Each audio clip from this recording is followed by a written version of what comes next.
Yo, yo, yo, I'm Candy B, and I be knitting. And today I thought I'd talk to you about, some of my holiday plans. This past week was Thanksgiving in the United States this past Thursday. I'm coming to you today, December 1st on a Sunday. And the holidays for me are always just about staying in, just chilling, not having to go nowhere, wearing my PJs all day. And so I've definitely had a nice 4 days of that. But going into this time of year, it's always like, do you knit gifts? Do you knit winter stuff? What are you doing? What you got going on? So the intro to this time of year for me was this past week, as I said, was Thanksgiving, and I have hand knit placemats on my dining room table, and I have a family of four. And so let me just show you. We had barbecue for Thanksgiving this year, so I apologize if some of these are schmutzy. But these are the placemats I currently have on my table. And this is started off with a cone of sugar and cream. I think sugar and cream, that sounds about right? And just cotton worsted weight yarn. And I had a cone of that, and I was able to make 4 placemats like this. And basically all I did was cast on a bunch of stitches, did an I-cord edge, and just knit it until it looked about the size of a placemat. And I was able to make 4 of these. I have a family of 4, and then I wanted extra so that we could rotate them. And so then I just grabbed whatever cotton yarn I had, which is more sugar and cream, right? I don't know why and I think this navy is actually the Dollar Tree yarn. And so these are about like over a year old at this point, and they've been through the wash a cajillion times. But we were going to have a total of 7 people over for Thanksgiving, and I only had 6 tablecloths. So the week before Thanksgiving, I decided to cast on a bunch more. And I've been meaning to make more because these are getting very ratty and they do go through the wash a lot. And it'd be nice to have more in rotation. And so this one was the first one I cast on. And I just cast on 50 stitches and knit it this way. And I just wanted to do something different and play around with it because I like kind of projects like this where gauge doesn't matter. It's something that's going to get barbecue sauce on it. And so it's just an opportunity for me to experiment. And this is Patton's Grace held double, and then I ran out. And so then I cast on a random amount of stitches with Sidar cotton and held this double, and I kind of like picked up stitches and cast off the garter stitch going this way and started doing garter stitch this way and picking up stitches as I went. And then I did an I-cord around the edge, and I just thought it would give color blocking. You could put your plate here and put your silverware here, and I just thought it was an idea. Mr. Rulud saw it and was just like, that one's mine. So I'm glad he likes it, but it was just more of an experiment for me. Obviously it's a little bit wonky, but these have not been washed yet. But after I wash them, I'm gonna try to shape them up a little bit better, because you can see how this is a totally different gauge. So then after that experiment, I was like, let me just stick to the basics. So then I did this one next, and this is the Sidar cotton held with 2 strands of Curio the Knit Picks Curio, which is their crochet thread. And I cast on 50 stitches, did a garter stitch, and then I was doing the garter stitch, and I was like, I kind of want stockinette, and so then I started doing stockinette with like a garter stitch edge to it. And I did this one, and the idea also being that if I go into it not making them matchy, it looks more intentional than if I tried to match them all and then I ran out of yarn. And that's kind of the principle behind these, where I started to mix and match yarn so they coordinate, but it looks like they go together, but they're not perfect matches for each other. So at any point I could mix and match different colors, and obviously these are in the same color family. And then this was the last one I made, and this is all garter stitch, and then I did like a slip stitch edge to make it look a little bit more fancy than just garter stitch. And that was that. And I got all of these done literally the day before Thanksgiving, woven all the ends, placed it on the table, and everyone had a proper placemat for their dinner. And then I actually did have, obviously I have extras now. And so we use those as kind of trivets for the hot pans and stuff. And so very happy about this.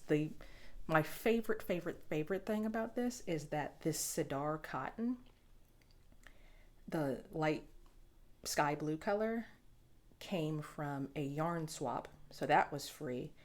The Patton's Grace was not free. I bought that from Joann's. And then the crochet thread I got from a Buy Nothing group on Facebook. And so these two not only were they free, but they came from just the kindness of strangers. And so the idea of having a placemat, I don't know if those people definitely don't know. If you're out there somewhere and you donated this yarn, you were at my Thanksgiving dinner, and I think that's pretty cool. So that was that. And then, of course, Thanksgiving Day, I have to watch the Macy's Thanksgiving Day Parade. And the last couple of years, I've made it a tradition of sorts to just cast on something little. And it's the first year I did a sweater for my daughter's teddy bear. Last year, I forget what I worked on last year, but I was just like, let me just cast on something at the start of the parade and see how far I can knit. And I believe it's even better when it's a gift. And so I've been working on coasters with my hand spun. And this comes from a creative knitting magazine, and they have several different coaster patterns, and I'm just trying out each one with the hopes that once I get through all the coasters, I'll have enough to tie a nice ribbon around and give them as gifts. And so during the Christmas parade, I finished this one. And so now I have 1, 2, 3, 4, 5,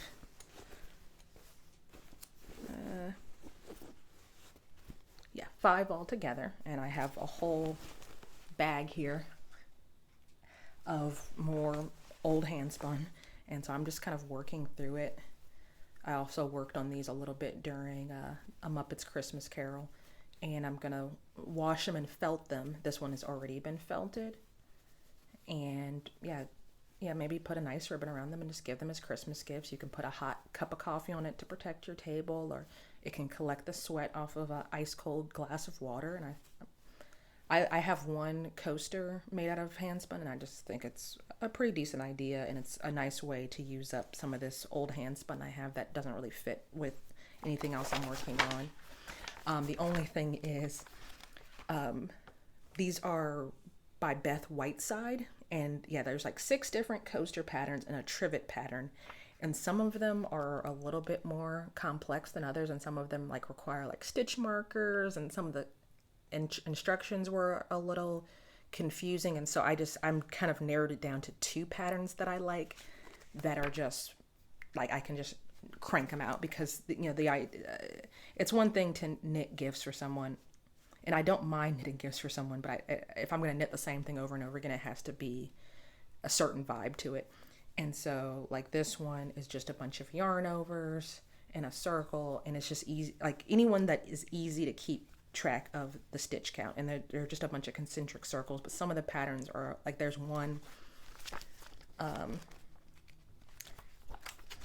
me see, there's like a square trivet, and so you start off in the round and then you make it square, and I'm just like, I can't do that and watch Muppets Christmas Carol. Let me just keep it real simple. And so I've narrowed it down to 2 patterns that I can finish one coaster in like 30 minutes.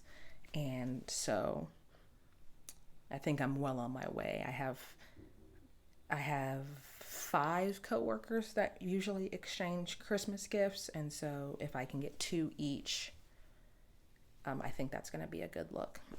And then, if I have any extra, maybe give them to teachers or friends or what have you. So then I told y'all I was knitting. Some of the coasters were giving me a hard time, and so halfway through the parade, I pivoted.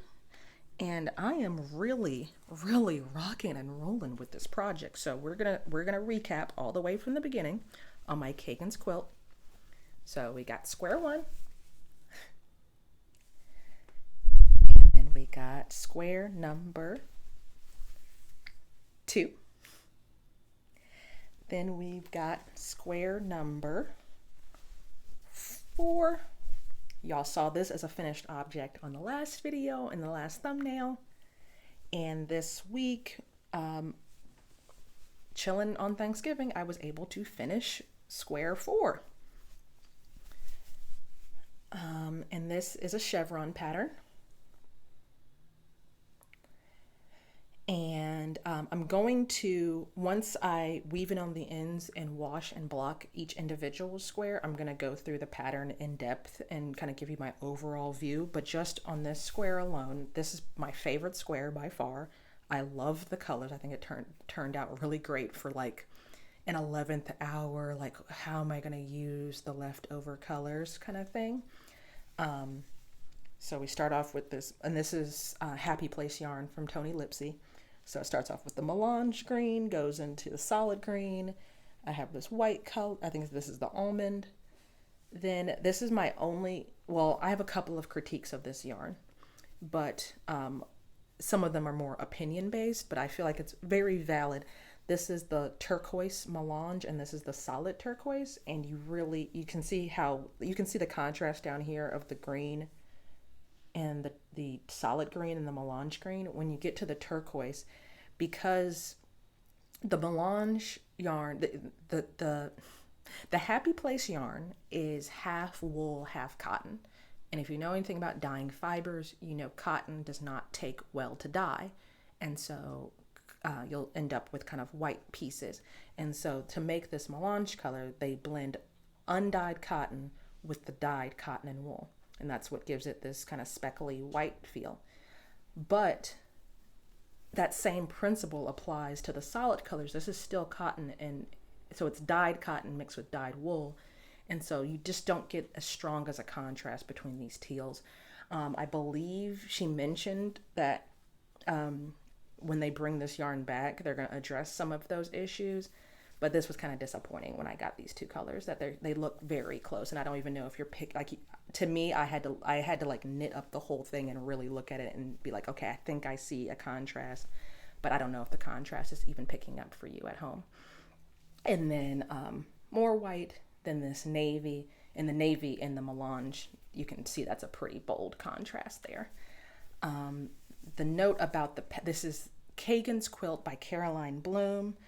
A note about this, I'm going to have to, I think this is going to be like my lead square, because I wanted to finish all the squares before I washed and blocked them, because I want to block them all to the same size. So I wanted an idea of how big each square was going to be. And this is going to be the one I'm going to have to aggressively block, because if you've ever knit chevron, it starts off with a gartered tab cast on, which already kind of, if you ever knit a shawl that starts with a gartered tab cast on, you end up with like almost like this hump right here. And so you kind of have to block, aggressively block it to make it more square, because it naturally kind of wants to do this number.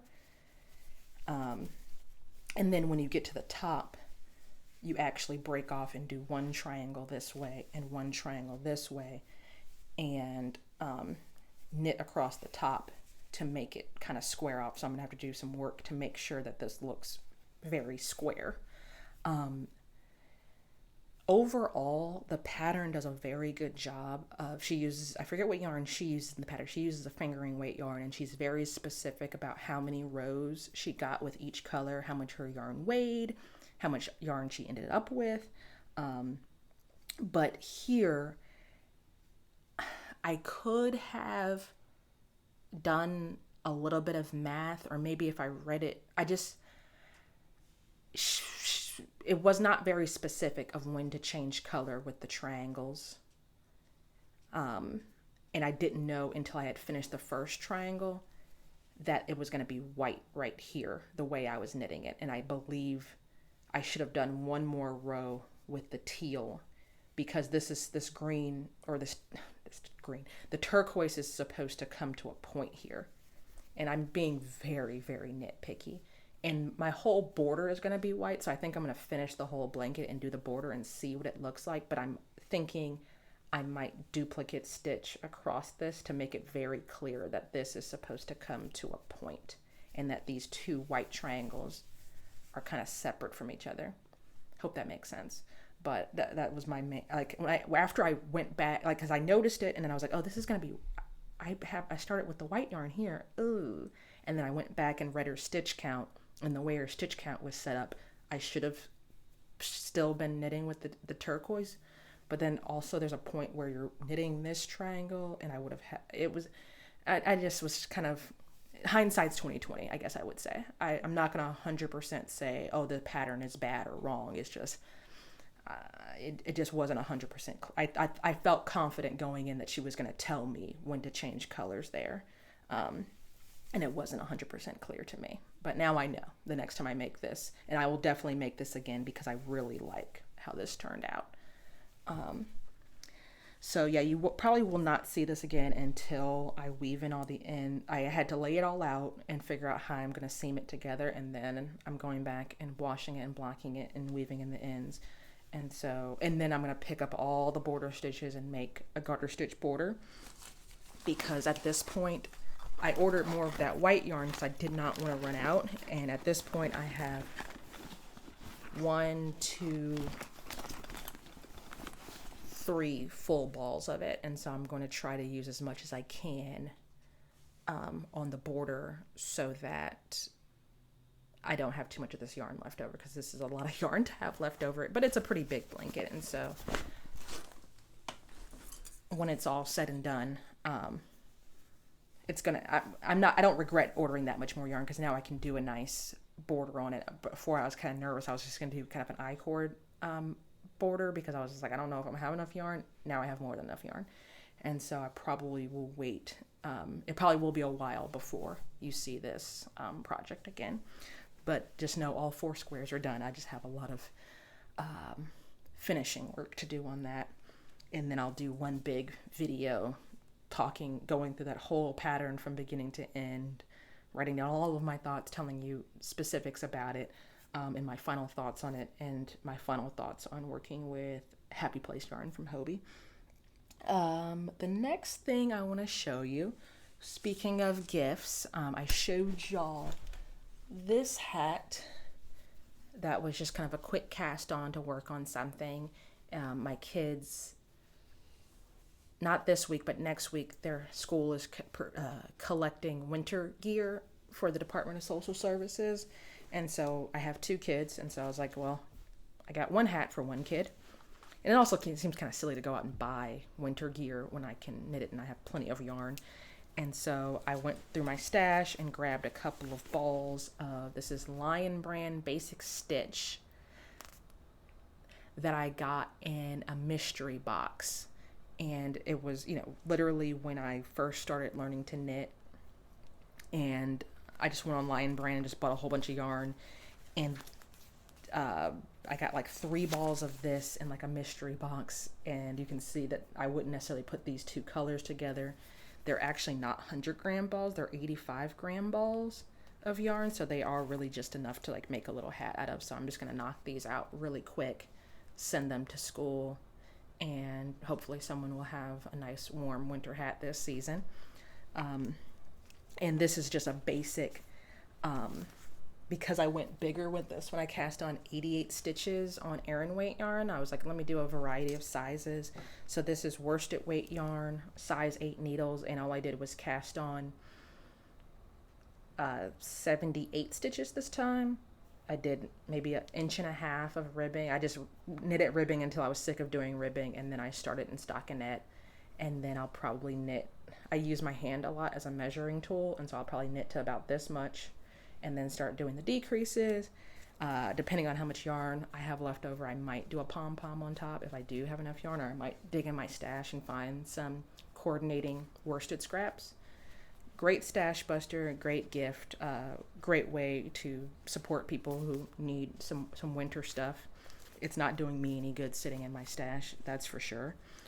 And then the rest of this bag is actually more supplies for more placemats, because I'm just going to keep knitting placemats until I run out of yarn, basically, so I can bust that stash. I'm kind of also in like year end, let's get rid of some low-hanging fruit so that I can kind of boost based on my calendar year, I count how much yarn I use and how many projects I make. And this is going to be a good way to knock some of that stuff off. So I still have 2 balls of Patton's Grace, and I have like this little half skein of the Sidar pure cotton left, and a metric butt ton of crochet thread. And so I'm gonna, whenever I have free time, I'm gonna just make a couple of more placemats. They can kind of go into the rotation, and we never have enough because my kids, they spill chocolate milk all over the table, they get jelly all over the place, and so it's nice to have the extras, and especially when you have guests over, or you have adults over. It's just like you don't necessarily want to give your guests something that has jelly all over it. I got 2 more things I want to show you, then I'm going to get out of your faces. So the guest I had for Thanksgiving was my sister, and she always comes bearing gifts. And so my next project is in my new project bag. And this bag she got from the thrift store, and she was like, oh, this is the perfect gym bag. And then she got it home and realized this gym bag has grommets in it and holes. And if you unzip the front, it has this little organization area in it with like little bungees and things that fold out. And then it's got a keychain, a key ring on it that has stitch markers on it. And she's like, I think this might be for knitting. And so she brought it down and was like, hey, do you want this? And I was like, I'll take it, definitely. Nice bag. Just not a gym bag. And inside here is my Besties hoodie by TinCanKnits. And that is, I'll put it in the comments too, but it's this hoodie. Color block, drop shoulder hoodie. I'm using Rich Hill Rich Hill yarns in an assortment of Richmond, Virginia inspired colorways, and literally all I have so far is this. And this is the back panel. You start off, you knit the back all the way down, then you put the stitches in the hole, then you knit the front, then you join in the round, and then you pick up the sleeves, do a pocket, do a hood, and boom, that's that. I'm still not 100% sold on my gauge and stitch count because I'm using fingering weight held double. I did a swatch on size 6 needles, and my gauge is too tight for the pattern. They want 20 stitches per inch on 20 stitches per inch on size 6 needles. I get about 18, not per inch, oh my god, 20 stitches per 4 inches on size 6 needles, and I'm getting about 18 stitches. So that means just forget everything I just said. I'm getting very, very tired, so I'm just gonna wrap this up real quick. Very, very long story short, my gauge is tighter than the pattern.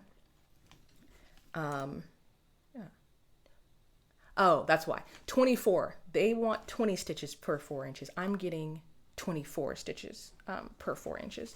So my gauge is a bit tighter, but at the same time, I could go up a needle size, but when I went up a needle size, the gauge was too loose for my taste. I like really tight looking gauge. It's just my preference. And so my idea is that I'll keep the size 6 needles. I'll keep the tighter gauge, but I'm going to go up a size. And so I'm just hoping that that's going to work out, especially considering this is a drop shoulder construction. So it's hard to kind of visualize what the final product is going to be. But also this is superwash yarn. It's going to grow. So I'm just playing around with a lot of different factors right now and hoping that all of the all of the variables work in my favor. So I'm like, okay, if I have a tight gauge, but I do it at a bigger size, I'm hoping that it's going to work. I really do, because I'm really liking the gauge I'm getting. And I also don't like super big clothing. I don't want it to be too, it has suggested ease in the pattern and it's drop shoulder, so it's supposed to have at least a little bit of an oversized quality of it, but I don't want it to be like baggy on me or nothing like that. And I certainly don't want it to like the superwash yarn to just, stretch and grow. And when I did do my gauge swatch, one thing I do know for sure from swatching with it, both I swatched with fingering weight because I thought at first I was going to do just a fingering weight, and then I swatched with the yarn held double, and both times the swatch grew widthwise. And so, knitting it at the proper lengths to allow it to grow sideways. And so I definitely don't want to cast on this part too wide and then it gets even wider, But I think this is going to work. I think. Fingers crossed. If worse comes to worse, because, obviously this is working across the shoulder, if I get down to my bust and it's not doing what it needs to do, I might like add some short rows in the front. I think that would be a good option, like some bust darts in the front. I'm pretty comfortable doing that if that needs to get done. I'm doing TinCanKnits, and they do have the app, and that's the only downside to the app is that you can't combine sizes, because ideally I would do more stitches in the front to accommodate my bust and do less stitches in the back and combine sizes that way. And the other thing is I want the bigger size because hoods tend to be small on me. And so I tend to have to go up. If I'm wearing a hoodie, I tend to have to go up a certain amount of sizes to get the kind of drape I want. Because I feel like a lot of times hoods are just for show on certain clothes. And I actually want it to be a functional hood. And so I'm like hoping, okay, if I go up a size, maybe the hood will work a little bit better. But also I swatched in the round, which looking back, maybe I shouldn't have swatched in the round because so much of it is flat. I don't know. We'll see. I'm an inch into it now. I've ripped it out. This is my third time casting it on. So we'll see. And then I have to get to the whole part of choosing colors because this is a bunch of mini skeins in a bag kind of thing. And so I'm going to figure out the stripes for the sleeves and all that kind of stuff. And then last but not least, speaking of bags, I just wanted to do a quick shout out. The other day, I'm sitting there and I just usually have yarn YouTube on in the background as my family is going about their day. And my kids were like, "Mommy, you're on the TV." And I thought like YouTube had just kind of started auto playing my video, but I was on someone else's YouTube video, and I'm watching Pine Barren Knits. I'll have a link to the video in the comments, and they were holding up a picture of me from Instagram wearing my, what do you call that thing? My LaPouf cardigan, because they were doing the certain age, a particular age cal, and I entered my LaPouf into their cal, and so they pulled up my Instagram, and I had won the giveaway for that knit along. And now I cannot ever say again that I've never won anything, because I actually have become quite the lucky duck. And so what I won, and I'm going to link the video below because my kids were so excited and I was so confused that I kind of missed the explanation of what I actually got. But this is a hand-sewn bag that has the Pine Barren Knits brand on it. And I believe a friend of theirs makes the bags. And then Hope, who has Hope Made Yarn Co., is one of the co-hosts of the show. If you haven't checked out Pine Barren Knits, you should. It's two friends, and I feel like the third friend because they're just super funny and approachable. And Hope makes dyes her own yarn, and Keisha makes jewelry and stitch markers, and they're just a dynamic duo. And so I also won a sock set of Hope Made Yarn Co. It's JoJo's favorite sock. That's the base because her son, I believe, that's what she calls him, is JoJo, and she makes socks for her son. And so this colorway is called Rhinebeck of Many Colors, and this was the custom colorway for Rhinebeck 2024, and it looks like it comes with a undyed or natural mini to coordinate with the sock set, which I actually might throw this in. Actually, that's exactly what I'm gonna do. I'm gonna just slide this mini out because I'm definitely not going to use this for socks. I'm going to put this into like a nice sweater project. It's 75% superwash merino, 25% recycled nylon, 305 yards per, okay. So this is 70 grams of yarn. So it's okay, that makes sense. So yeah, it's a 4-ply fingering. Yeah, this is too nice to make socks out of. So I'm going to take the mini and actually throw this in the bag with my Bestie hoodie. And this can be one of the stripes if I need. And it's natural, so it'll go with the colors. Yeah, that's exactly what I'm going to do. There we go. Perfect. We did it. So I'm just going to leave it there. And I literally had yarn all over the place in my yarn room, so I dumped a bunch of yarn in here just for storage purposes, but you can see how much yarn this bag holds. So awesome. I'm very happy about that. And actually I'm going to take this and pop this on my table so I can put that into one of my nice storage areas. And I'm going to leave it there for today. I hope if you were in the States, you got a little bit of time off. I hope, going into this part of the year, you're able to take time to be with family or friends or just get away from work if that's something that's in your life. Spend extra time with the people you care about. Spend extra time with yourself. I'll be here all December. We'll definitely have videos talking about reflecting on my knitting for the year, reflecting on how much I knit, what I wanted to accomplish this year. Definitely going to have a video going into 2025 of what I hope to bring into the year next year and some of my goals around that. But until next time, oh no, wait a minute.